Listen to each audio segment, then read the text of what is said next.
Hello friends, welcome to the channel. आज हम करने वाले हैं lecture number 11 of teaching aptitude. बाकी सभी लेक्चर्स भी आपको मिल जाएंगे। डिस्क्रिप्शन चेक करिए, वहां पर एक प्लेलिस्ट है। हम इन सभी टीचिंग मेथड्स को आज कवर करेंगे। वीडियो के एंड में कुछ एमसीक्यूज भी होंगे, वो भी ज़रूर देखिए। वीडियो को थॉरली देखिए विदाउट स्किपिंग एनी पार्ट, तभी आपकी नॉलेज इंटैक्ट रहेगी और एग्जाम की प्रिपरेशन हो पाएगी। टीचिंग लर्निंग प्रोसेस के 3 कंपोनेंट्स होते हैं, teacher, student and learning environment. ये हमने प्रीवियस वीडियो में भी पढ़ा था और हमने इन फैक्टर्स की बात भी की थी प्रीवियस वीडियो में। आज हम करेंगे methods of teaching. Micro teaching, team teaching, block teaching, integrated teaching and brainstorming. In methods के बारे में डिटेल में बात करेंगे और एमसीक्यूज भी होंगे। टीचिंग मेथड्स बेसिकली होते हैं सारी टेक्निक्स जो कि यूज़ की जाती हैं स्टूडेंट्स को हेल्प करने के लिए to achieve the desired learning outcomes.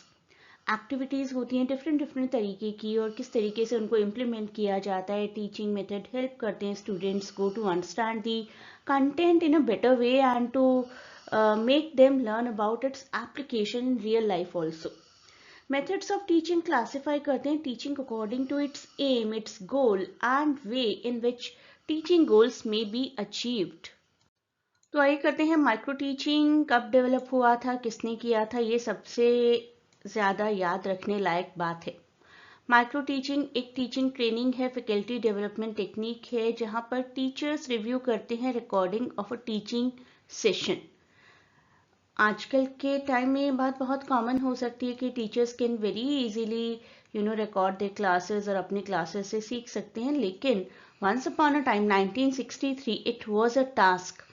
Recording से सीखना, कंस्ट्रक्टिव फीडबैक लेना पीयर से, स्टूडेंट से कि कैसी रही ये टीचिंग, क्या इम्प्रूवमेंट होनी चाहिए इसमें।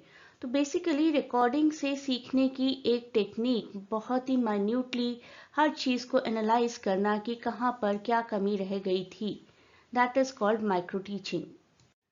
देखिए किस तरीके से इस टेक्निक ने वर्क किया। ओरिजिनल प्रोसेस जब हुआ तो एक टीचर को बोला गया कि शॉर्ट लेसन प्रिपेयर करना है, अप्रॉक्सीमेटली 20 मिनट्स का।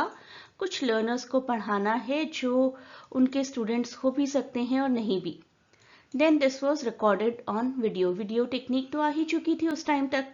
After the lesson teacher, teaching colleagues, master teacher, student सबने उस वीडियो टेप को देखा और कमेंट किया कि वो क्या देख रहे थे, टीचिंग ऑब्जेक्टिव फुलफिल हो रहे थे या नहीं, what needs to be improved basically. Watching the video, getting comments from colleagues and students provide teacher with an often intense under the microscope view of the teaching. That is why the name is micro teaching.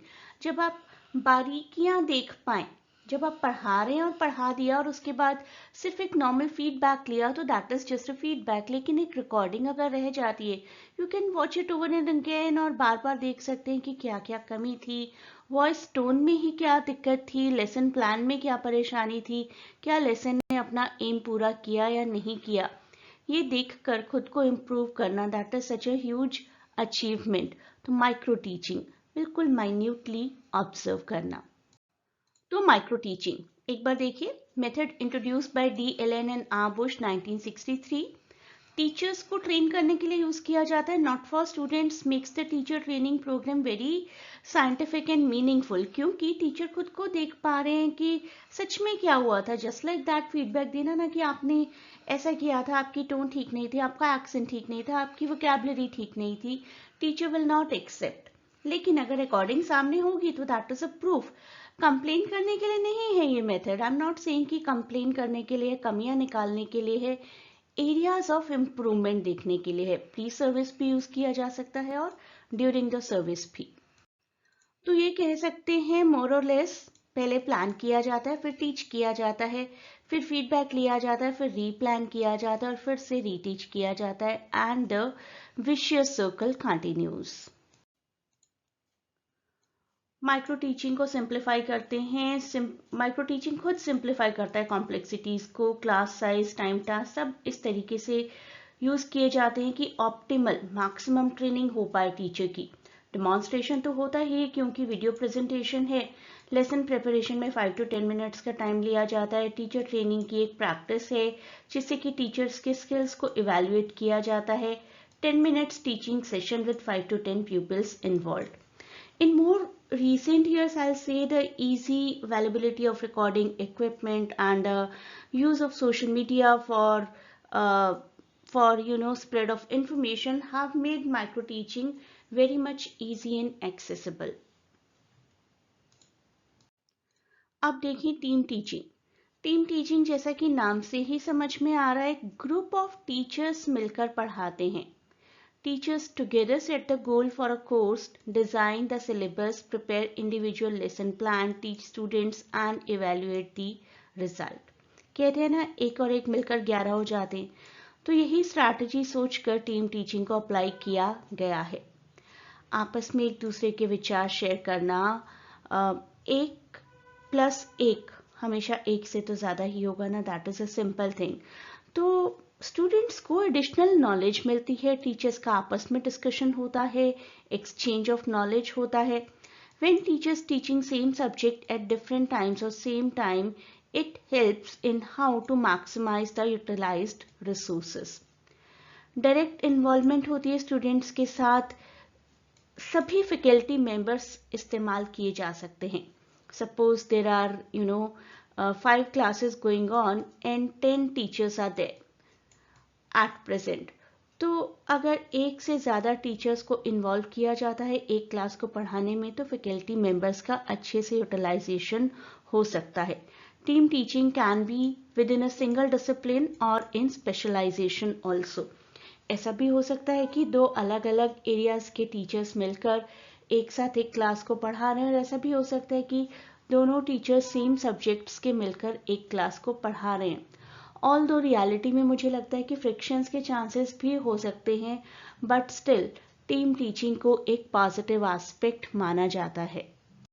Team teaching की definition देख लीजिए, किसने provide की थी, कब की थी, Quinn and canter 1984। Definition तो मैंने आपको सिंपल टर्म्स में बता ही दी थी, 2 or more teachers working together.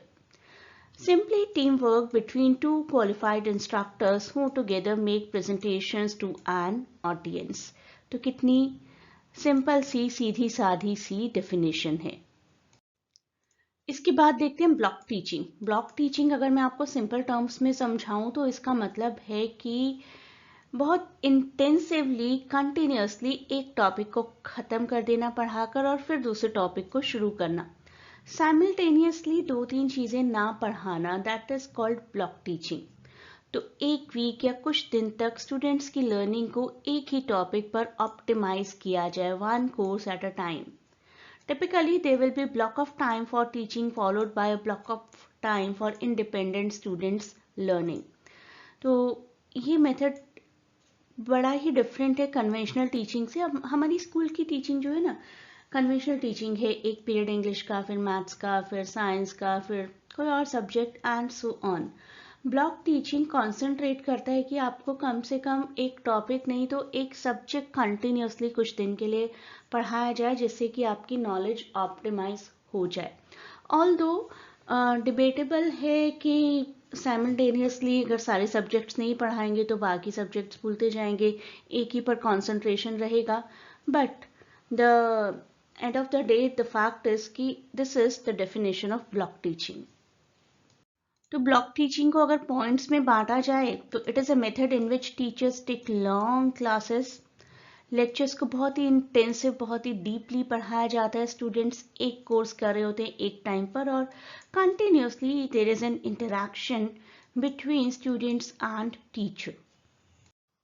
अब करते हैं इंटेग्रेटेड टीचिंग। जैसा कि नाम से ही समझ में आ रहा है, डिफरेंट सब्जेक्ट्स को कनेक्ट किया जाता है स्टडी के एरिया को ब्रॉड करने के लिए। करिकुलम को इतनी मीनिंगफुल वे में डिज़ाइन किया जाता है कि स्टूडेंट्स को समझ आए कि रियल वर्ल्ड कनेक्शन क्या है उन सब्जेक्ट्स का जो वो पढ़ रहे हैं।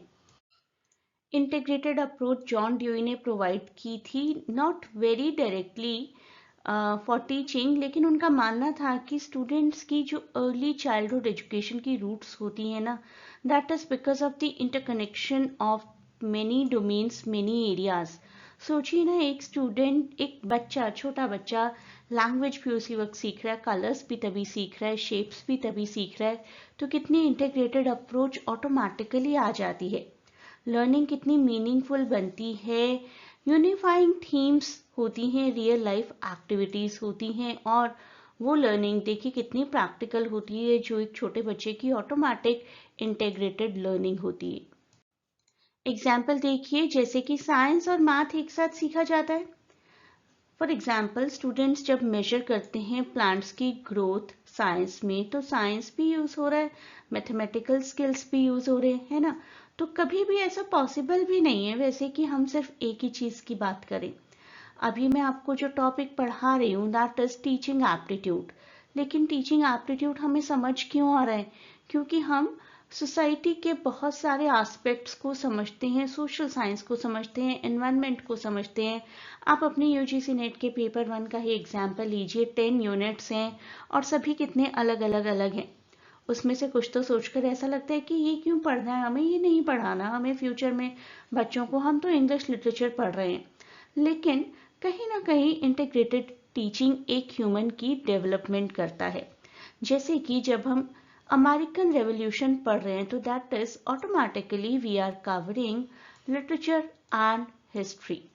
जब हम डायरी ऑफ एन फ्रैंक पढ़ रहे हैं, तो हम हिस्टोरिकल कंसेप्ट्स को भी जान रहे हैं, उस टाइम के कि क्या क्या हुआ था यूरोप में, हिटलर की किस तरीके की एट्रोसिटीज रही थी। तो we are not only discussing some diary written by the very brave girl Anne Frank, but we are learning about the time period also. So this makes it English literature as well as history.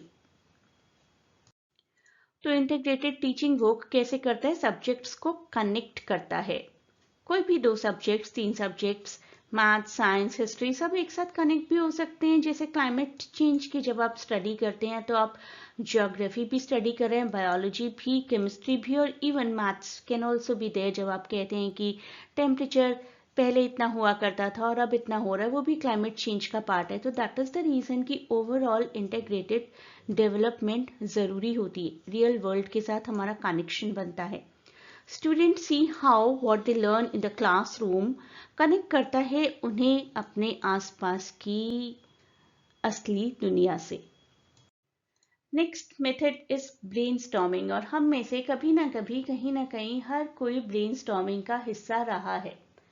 जब कोई outing decide की जाती है bye a group, सबके suggestions आते हैं, यहाँ जाना चाहिए, वहाँ जाना चाहिए, this should be the timing, that should be the timing, this place is best, यहाँ का फूड अच्छा है, वहाँ का फूड खराब है। तो ये डिस्कशन जब होता है, discussion is the another name of brainstorming, discussion when done with the purpose of taking some decision, that is brainstorming. और एक गोवा का जो प्लान बनता है हमेशा कैंसिल होने के लिए, वो सबसे बड़ा एग्जाम्पल है ब्रेनस्टॉर्मिंग का। तो ब्रेनस्टॉर्मिंग एक ग्रुप एक्टिविटी है जो कि वाइड रेंज ऑफ आइडियाज को शॉर्टर टाइम में कंबाइन करने की कोशिश करती है। एक ग्रुप को बिठा दिया जाता है कि चलिए आप अपने सजेशंस दीजिए, अब क्या किया जाना चाहिए।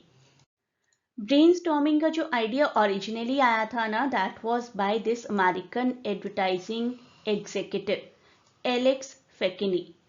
इन्होंने ब्रेनस्टॉर्मिंग से रिलेटेड बुक्स भी लिखी है। ओरिजिनली इस आइडिया को बोला गया था थिंक अप, मतलब तो अभी भी यही है, think up. The term describes a process by which a group attempts to find a solution for a specific problem by calculating, gathering, amassing all the possible ideas spontaneously. Spontaneously बहुत important term है brainstorming के लिए। तो spontaneously एक group को बोला जाता है, आप अब अपने आइडियाज बताइए and we will reach to a decision. वैसे बहुत मुश्किल होता है आजकल के टाइम में ब्रेनस्टॉर्मिंग करके डिसीजन तक पहुंचना। कोई ना कोई आपको नाराज जरूर मिलेगा ब्रेनस्टॉर्मिंग सेशन के बाद। तो अब करते हैं कुछ एमसीक्यूज, और कमेंट्स में मुझे बताइएगा कितने क्वेश्चंस आपको आते थे। थोड़ा सा पॉज करिए, सोचिए अपने आंसर्स को। Who introduced the concept of micro-teaching? The answer is D. Ellen N. Arbush.